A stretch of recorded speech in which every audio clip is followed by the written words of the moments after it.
Greetings everyone, welcome to my sketchbook. In the last video I mentioned something about Star Trek, and I have this. Now this is from the original series, this Enterprise. There's been lots of different versions of the Enterprise that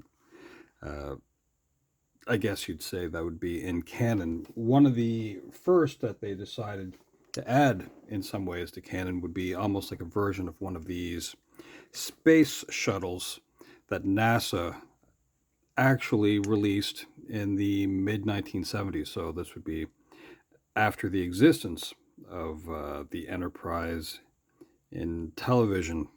The the version of the space shuttle that they named the Enterprise was actually a means by which to test like unpowered version of one of these. So like a lot of these shuttles, when they were using them for flight, they didn't, have them with booster rockets. They mounted them on the top of huge airplanes, and then they would just see how they could fly. Pretty remarkable machines that they were building at that point, meant to be a reusable way of space travel. So that's kind of interesting. No, it's kind of strange. I believe there were 6 different versions of the space shuttle. They lost 2 of them, of course. Influence of Star Trek. It's fun to think about that sort of thing. This is an old phone, of course. It's a flip phone communication device.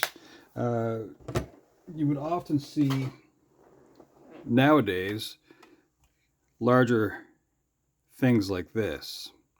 That's kind of like a cell phone that you'd see. But I'll show you one of the smallest cell phones that I have and that I kept. I'm just kidding, that's not it. This is it. This is the LG Chocolate. Kind of a cool machine, I guess you could say. I charged it up just for fun. It doesn't have a touch screen, but it does have some games in it.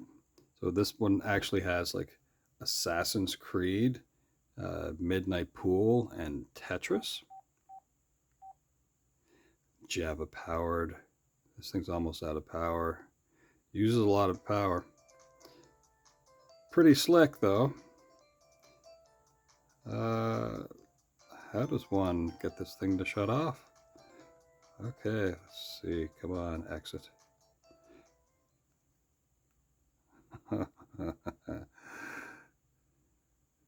It's really making me work for it. Anyway, so that's that. Regarding this, so in the Star Trek series, they always try to come out with like a different version of the Enterprise. They've named like maybe 7 or 8 ships the Enterprise. From my recollection, I don't know what NCC really means. Some believe that it's the Naval Construction Contract, and then this would be the iteration of the design of the ship, and this would be the first of that design. In regards to the size of these things, so I know people that have the Lego version of the Next Generation version of the Enterprise. When you think of the size of that compared to this, it's nearly twice the size of the original series Enterprise. I'm trying to think of the size of the Enterprise from Next Gen. I believe it's somewhere around 1/3 of a mile long, so I'm going to say over half a kilometer. So it's a pretty big vessel or wessel depending on how you'd like to say that. Um, yeah, huge machine, huge machine. Like if you've ever been around like cruise ships, like way bigger than the Titanic. How about that? Let's see here. The idea that I have in my head is I'm going to try to doodle a picture of the non-existent Kobayashi Maru, which is a ship sort of famous in Starfleet Academy simulation testing. Just going to doodle and see what we come up with. So much like the Enterprise, it has a disc-like part of it that would have the bridge and phaser banks. I do believe, though, that this would be like a fuel carrier instead. I don't know if I like where I'm going with this, honestly enough. So, in looking at this, yeah, well, let's look at that a little bit differently. Well, no, we're just going to keep on going here.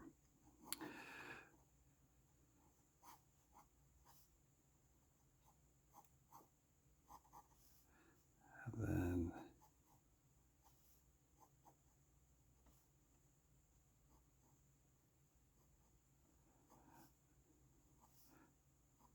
so what is the Kobayashi Maru? Well, it's a fictitious ship meant to test Starfleet cadets in a scenario that you couldn't win. It's a no-win scenario. I'm going to try something else here, actually, because this is not doing it for me. I'll try a little more sideways.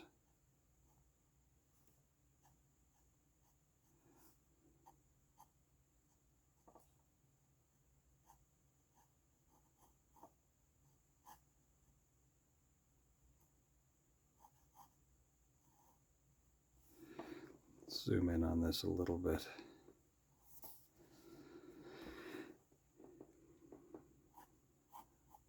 I've always been a fan of future like technology in science fiction.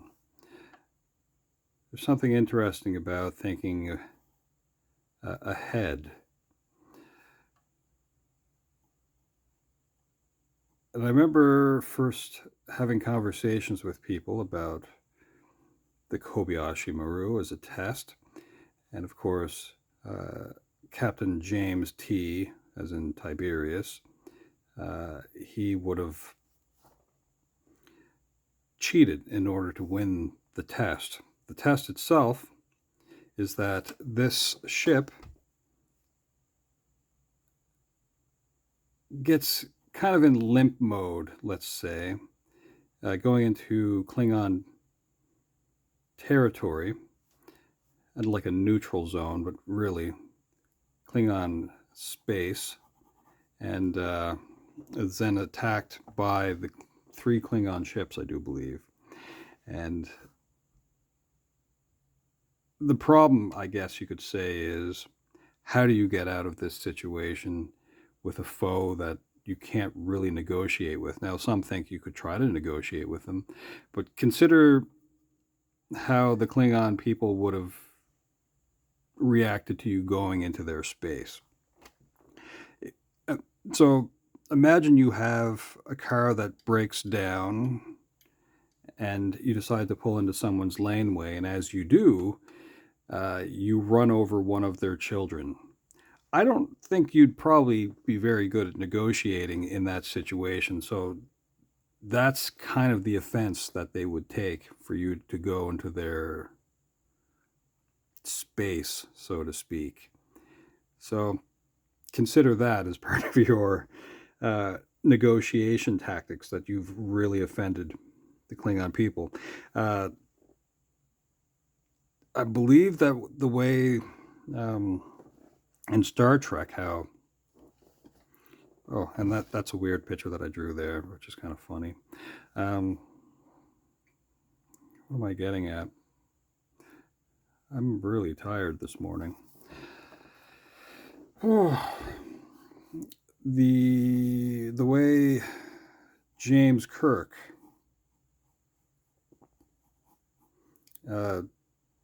managed to win was that he cheated the simulation into thinking that the other ships that, like the Klingon ships that came to attack, had disabled their shields or something was broken. I believe that's how it went. Like somehow they were weaker. He made the other ships weaker in the simulation.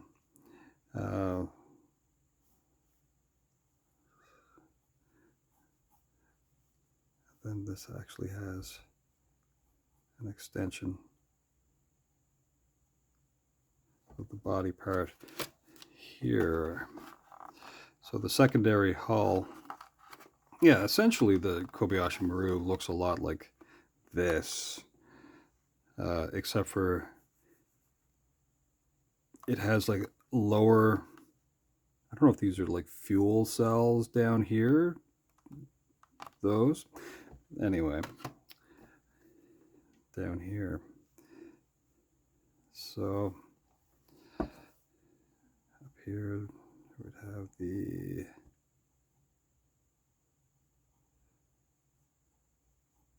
features of the disc, and yeah, what am I talking about? Oh yeah, getting back to that, Kobayashi Maru.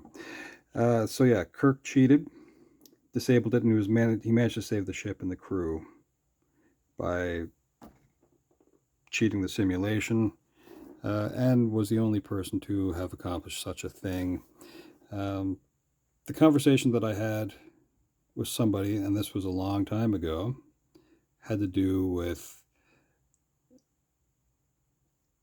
if Worf from Next Gen would have had the ability to be an ambassador in the situation. So at that point in the old series, the original series, the Klingons, they didn't have a representative, I should say, in Starfleet, and they were a group of people that, yeah, they weren't really going to negotiate. They weren't really going to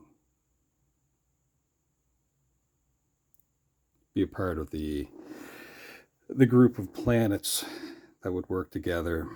So, and like I said, as far as being able to negotiate your way out of a situation where you cause that much offense, you weren't able to do it.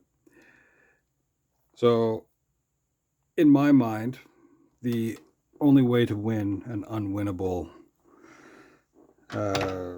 scenario would be to use the old adage, and I'm getting out a cup and water here for this tiny little drawing, is for the captain to go down with the ship.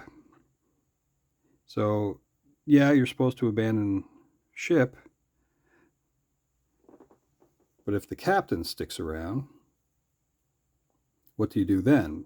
Well, the best thing I think you could probably come up with would be to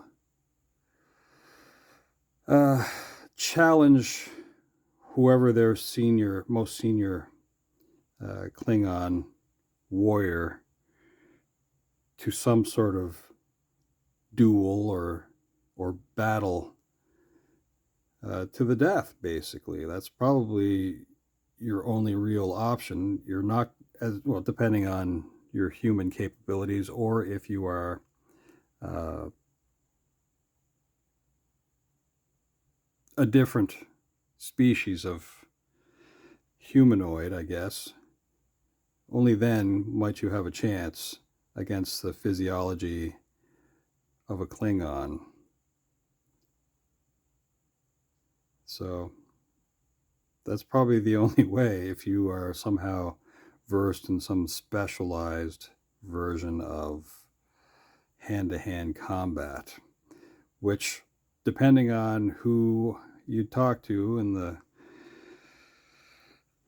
wonderful world of Klingon warriors that would take you up on the challenge, that might be your only way, is a physical confrontation. But if you don't have the, communications open, they're not willing to talk with you, well, you're not going to have that chance to do that battle, which in most cases, the Klingons would probably take you up on. Again, you're doing something that's super duper offensive, and they're probably just going to eliminate your machine anyway. That's the best I can come up with out of my head. I know that looks kind of ridiculous, even compared to that, but I believe that's kind of what that machine looks like a little bit.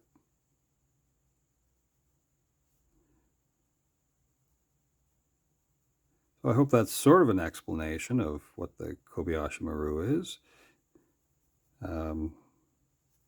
Just a bad situation. You don't really want to cause a conflict like that. So you kind of, yeah, you go down with the ship, you abandon ship. It's kind of all I can really ramble on about. Not meant to be a very long video. I think just setting the cup down on the floor. I believe with this, going back to this for a moment, this is, I believe, Constellation class is what I think they call it. And then it goes to something like Galaxy for Next Generation, and there's a bunch in between and a few after. I believe at one point they had a ship that was called the Titan, and the Titan changed its name to the Enterprise. Beyond that, I can't really help you with that. But I believe,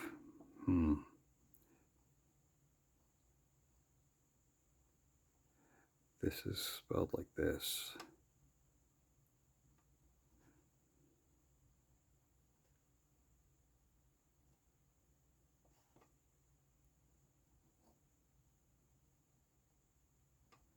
I'm trying to remember its classification. I know it's I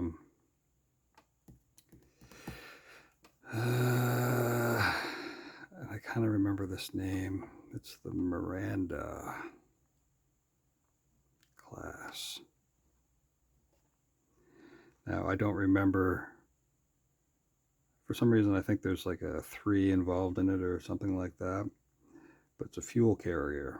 So I don't remember what that is beyond that. We'll just say it's a fuel carrier.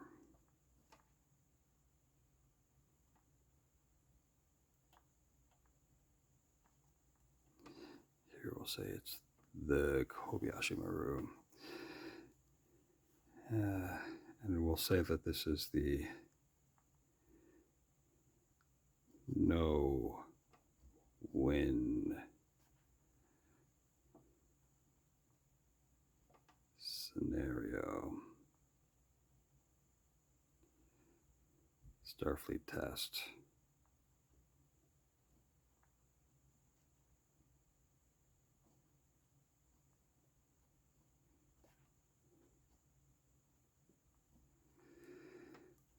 Okay, well, I think that's kind of it, just for the little doodle's sake. Um, I hope you have a wonderful day. I know this isn't really like a cute whatever little thing, but I just wanted to ramble on about something that I know a little bit about. Um, yeah, so there you go. All right. I hope you have a wonderful day. And yeah, tomorrow I'll do something a little cutesy. I think that'd be more fun. And hopefully it'll be a sunnier day as well. So, all right. That's it. Ciao for now.